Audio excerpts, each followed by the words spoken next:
Hi, and welcome to the October 19th, 2025 Massachusetts Pirate Party News. My name's James O'Keefe. I'm chair of the party, and I'm joined today by Steve and Joe. How are you two? I'm doing well. Thank you, Jamie. I am on the right side of the grass. That's a new euphemism I haven't heard, but very good. So, for folks of you who don't know, in Cambridge, this will affect anyone who goes through Cambridge. The Cambridge City Council allowed the Cambridge Police Department to put up various surveillance cameras. They went with Flock, which does automated license plate recording, which means that if you drive through past various points where they put these cameras up in Cambridge, you could have your license plate scanned, recorded, so they know you were at that particular spot at that particular time. So Cambridge, there are various members of the Cambridge City Council. By the way, it's an election year. They are concerned about this, what with ICE showing up and taking their constituents away to camps, who knows where, maybe Florida, maybe El Salvador, maybe Uganda, who knows.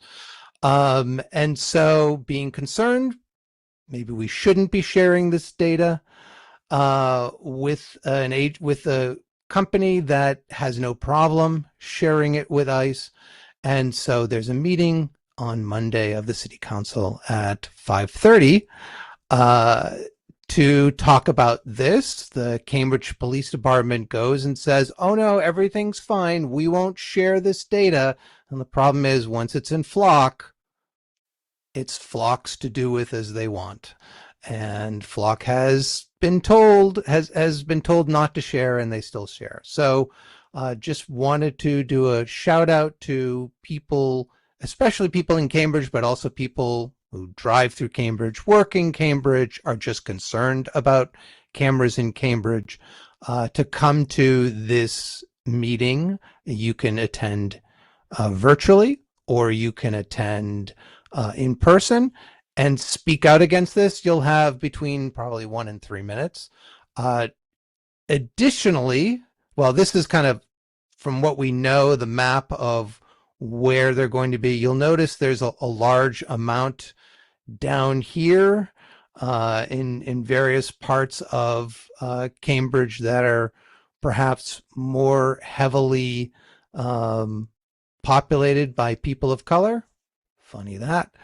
And so these are where they want to put these cameras up. And so additionally, depending on what happens on Monday, the Cambridge Pole and Conduit Commission at 9 a.m. on Thursday will likely review and possibly approve Flock's effort to put up these 16 surveillance cameras. And so, especially if you're a Cambridge resident, especially if you are an abutter to these cameras, preferably within 150 feet, show up at the commission and give them a piece of your mind. So, thoughts? Any other things you folks want to bring up on this topic? I mean, haven't the cops in Boston already been sharing this information with ICE?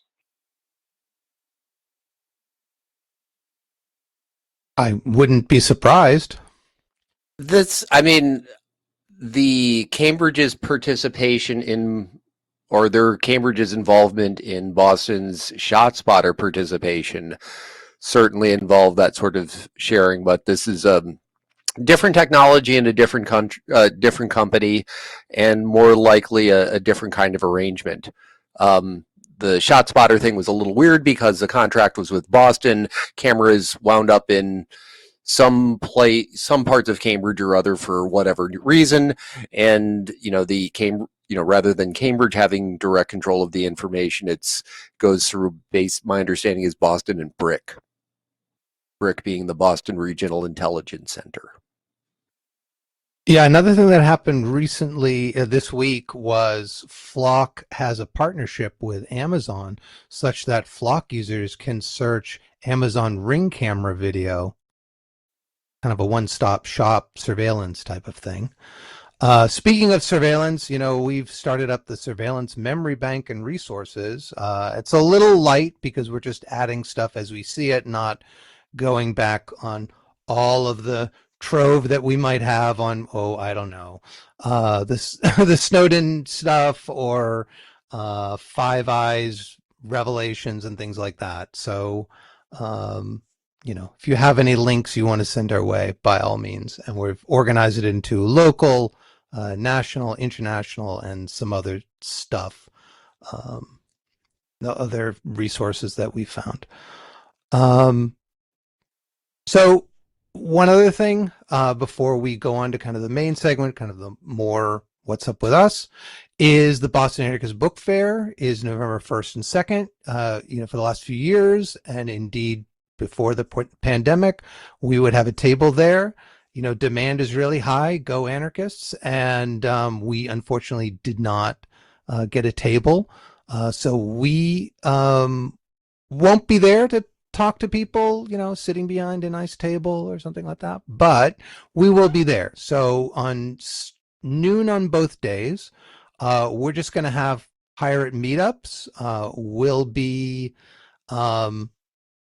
We'll be sitting outside of the building, and if you want to come up and chat with us, we're there. And then for folks who want to, we're going to wander the neighborhood, and this is where it's going to be, the Cambridge Community Center, not far from, about 11-minute walk from Central Square. And we're going to go and find more surveillance cameras. Steve went through and found, stuff in here at past anarchist book fairs. And, we just need to map out this area, especially with, look at that camera, right by the entrance. I was just thinking about that, maybe we should hang up, get some big tarps and hang them across the street so people can walk by and not have their face scanned and sent to ICE or whomever. But still, my expectation is there's probably a lot at the Putnam Garden Apartments and the Martin Luther King Jr. School. So anyways, if you'd like to come, you can get the details by going to masspirates.org, and you'll see our events, and there's an event there. Speaking of upcoming events, we have our next meeting will be a week from today at 8 p.m. So if you are a supporter and you'd like to help us make decisions, by all means, come and join us. So with that, any other updates from the two of you? I just wanted to give a shout out real quick to the Anarchist Book Fair. It's definitely a great thing to go and check out, and you can definitely find a book that you wouldn't really find anywhere else. So if you're looking for a read that will tickle your fancy, then and you just want some stimulating conversation, we'll always oblige. So definitely come and see us. Perfect, Joe. Thanks so much. So Steve, you, me, and and others were at the NoKings rally in Boston. Do you want to give us an update? Sure. And others, I think, according to CBS News, sort of the official count is about 100,000 people on Boston Common. It was quite packed. Wide variety of signs, a number of people, giving talks in short speeches interspersed with some bands. So Andrea Campbell sort of told, she's the Attorney General of Massachusetts. She told, talked about her positions and struggling with, with the, we'll call it federal overreach into state business. But she also talked about her sort of her background and her personal story that led her to run and become the attorney general, which was kind of powerful. Senators Markey and Warren were there, a couple of members of our delegation, and as you could see from the screen, well, where Portland has sort of become known for the protest frogs, in Boston we have lobsters, that seems like pretty Boston to me. Yeah, that was a lot of fun. It was good to come out and participate in that. I got a lot of pictures of people's wonderful signs. So, handmade, not just not just printed out by somebody. So, and Jamie also got a few pictures of some interesting drones that were flying around. Who knows where they came from, but they're taking pictures. We can take pictures back. Fair is yeah, fair. there was a Um, state. Sorry, go Joe. no, I'm sorry for interrupting. You go ahead. So there was a state, the state helicopter was flying around. It was there and then it left possibly to refuel or see something else, and then it came back. I did see at least three drone flights from something coming up behind the stand, and then there was one from that started up from in front of the stand from the audience. So, and then there were seagulls hanging over us and stuff like that, birds flying by, and one dragonfly that would have been nice to get a photo of. Dragonflies are cool. So with that, yeah, I don't know Can I who. just Yeah, go say Joe. something real quick, Jamie? Yeah. So it was pretty well known that cops were flying drones over the Dominican rally, the Dominican parade. It's probably the same drones, if I'm venturing a guess. So it probably was law enforcement drones. And I mean, they're free to record people in a public place, I guess. Uh, the laws are a little fuzzy on that one.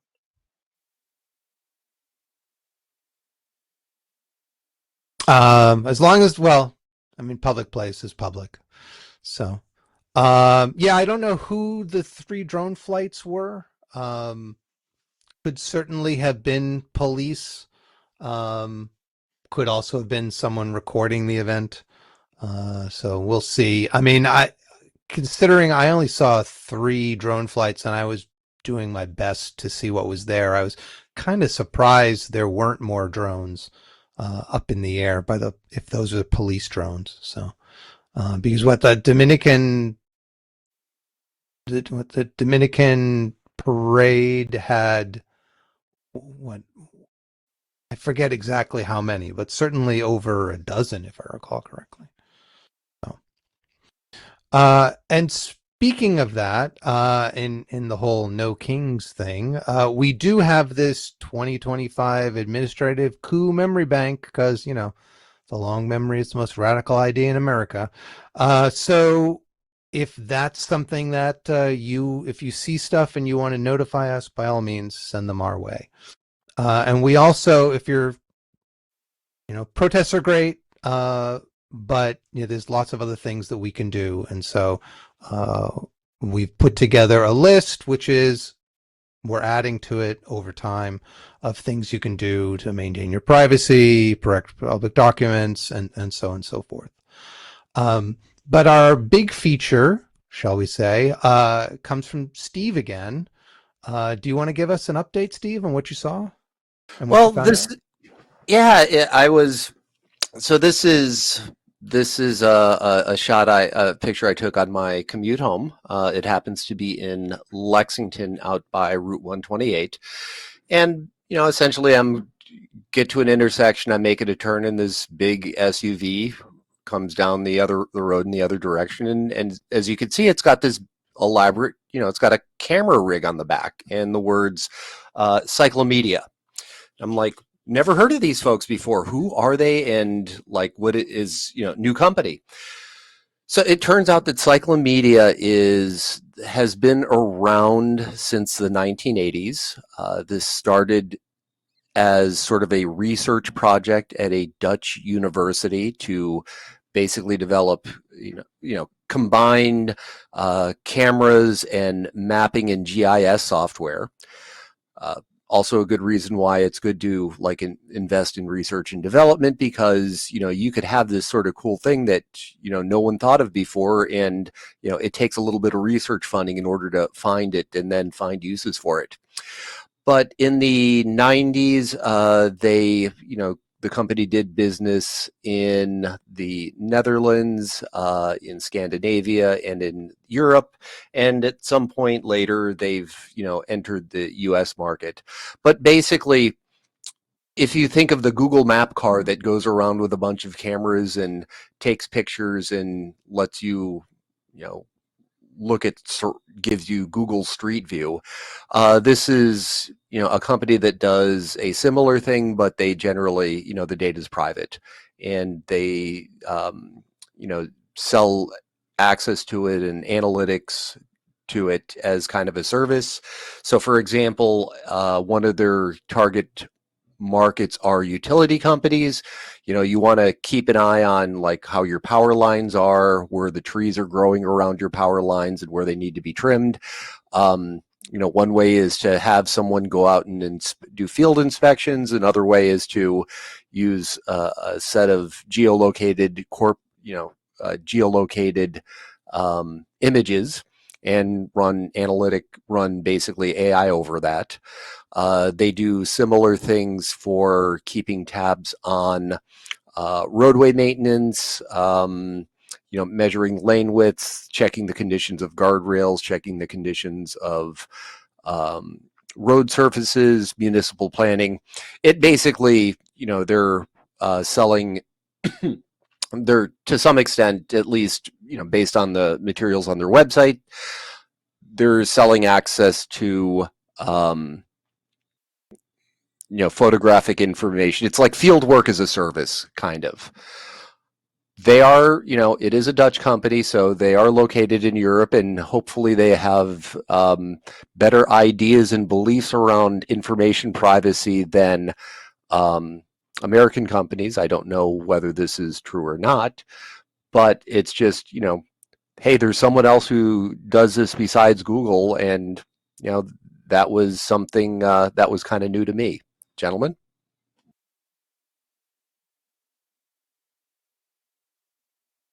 I mean, I think it's an interesting set of services they're offering. Obviously, they can drive on the street and photograph things, though. I think when you mentioned this to me, I brought up the case in, I think, Europe of a one of those cameras, and if we go back to the image that you shared, that's pretty high, and so there was a case where one of those cameras was able to see over a gentleman's fence and see the fact that he was behind his fence stark naked. He was sunbathing And naked. Yeah. yeah, I mean, What as is your what right, are privacy fences for, man? but because it's so high, it was able to see over it, and he had to I don't know if I think he's probably sued them, and they had to remove those images from their data corpus. So yeah, you know.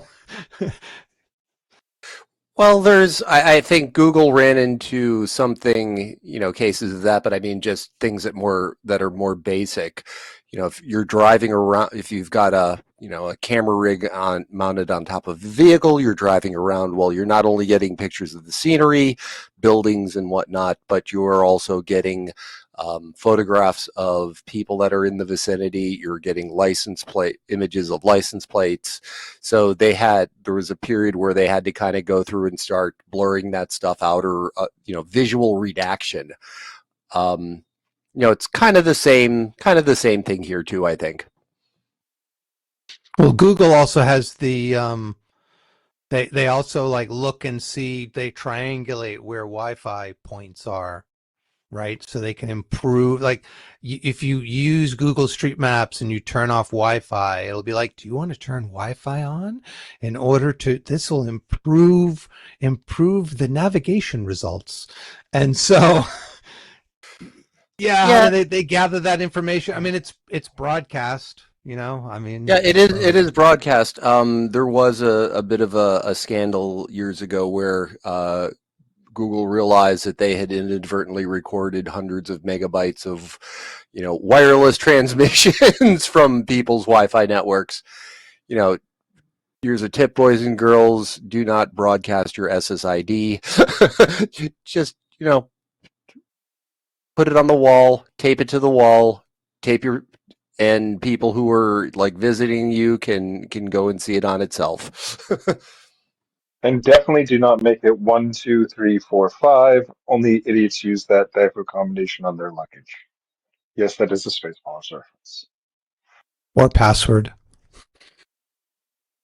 any number of things. And always use a virtual private network if you're ever going over a public Wi-Fi.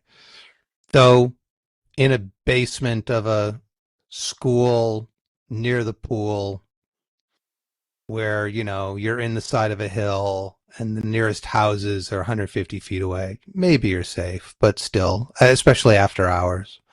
But yeah, you should use a VPN. With that, thank you, Joe. Thank you, Steve. And thanks, folks, for listening in to this point. We hope that you found this pirate news useful. If you'd like to help us in producing it or participating, by all means, contact us at info@masspirates.org. We always want fellow pirates to help us make this better. And we do appreciate your comments.